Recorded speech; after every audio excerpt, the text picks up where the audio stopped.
Yan, good day mga boss. Mag-install tayo ng hot crash guard for NMAX Turbo. TechMax din, standard fit yan. Yan, una natin ginawa dyan, syempre tanggalin natin yung mating din yung mga bolts. 3 bolts lang yan mga boss.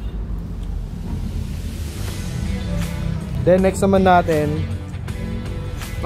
tanggalin natin tong cover sa ilalim. Yan, kasi may ilalagay tayo na bakal dyan para mas matibay yung kapitan ng crash guard natin. Pakita natin yung pagkalas niya. Kaya mga boss, sinisimulan na natin tanggalin yung cover sa ilalim. Ano lang naman yan, pin lock. Tapos 2 bolts dito. Ayan. Tatanggalin natin yan kasi ito yung ilalagay natin. 2 bakal sa ilalim. 2 lang yan. Para mas matibay yung kapitan ng crash guard. Kaya mga boss, tanggal na natin yung cover niya. Yan ang magiging tsura niya. Yan, open na siya ngayon. Ito na may kakabit natin. Yan mga boss, paliwanag lang natin yung bracket sa ilalim. Ito kung mapapansin nyo, left and right kasi yan. So nakatapat tayo sa unit. Ito yung right, ito yung left. Ito yung pang left, makikita nyo. Ayan yung mounting nya. Yan yung sa left. Ito naman yung sa right. Yan. Yan ang forma nyan. Sige, salpak mo. So yan mga boss, kakabit na natin yung bakal. Yan sa right. Yan lang ang tamang pagkabit nyan. Okay, salpak. Pupush mo lang pataas. Then iipit mo yan. Yan, dito sa bakal na to. Then dito sa pinaka foot peg nya. Zoom natin mga boss para makita nyo. Yan ang forma nyan. Ito naman yung sa ano, isasakto nyo lang sa butas. No. Iipit nyo siya. Itong sa baba, iipit nyo dito sa bakal na yan, chassis. Nasa gitna siya ng foot peg chassis. Tapos ito sa taas, sasakto nyo lang yan doon sa butas. Yan, dito yan mga boss. Yan sa mounting na yan. Yan. Dito. Okay, kapit natin yung kabila. Yan, ito naman yung sa kabila. Sige, kapit mo. Yan, basic lang naman. Ayan yung magiging forma nya. Ipit dito sa bakal, then sa foot peg. Dito yan mga boss. Yan. Para matibay yung pinagkakapitan. Kasi plastic lang to eh.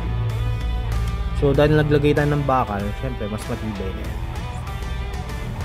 Then mga boss, bago nyo isalpak yung crash guard, make sure nyo lang na tumugma na yung butas mo dito dun sa bakal na nasa ilalim. Sige, salpak. Yan, bali 3 bolts lang naman yan mga boss. Unahin natin ito nasa gitna. Ang bolts niya is button. Yan, stainless yan. M6.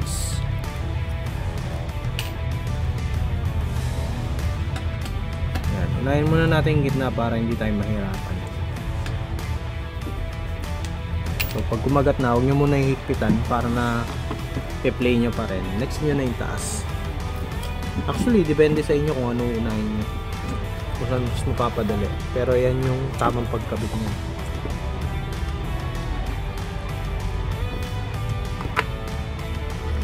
Dito naman sa baba mga boss, makikita nyo yung bolts magkaiba. Ito naman feels, ano naman siya, flat. Ito 2 button. Okay, higpitan natin. So ayan mga boss, nakikita nyo naman, nakabit na natin yung isang part ng half crash guard natin. 3 bolts, mahigpit na yan. Ayan, matibay na yan. Ayan, kakabit na lang natin dyan yung mating. Sige, pakabit nyo ng mating.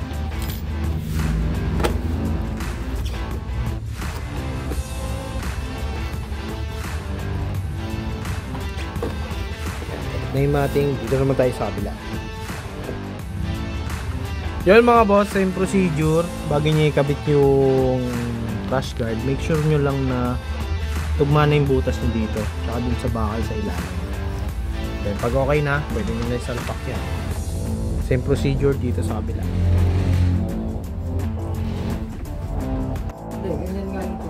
Yan mga boss, yan nakakabit na natin kabila.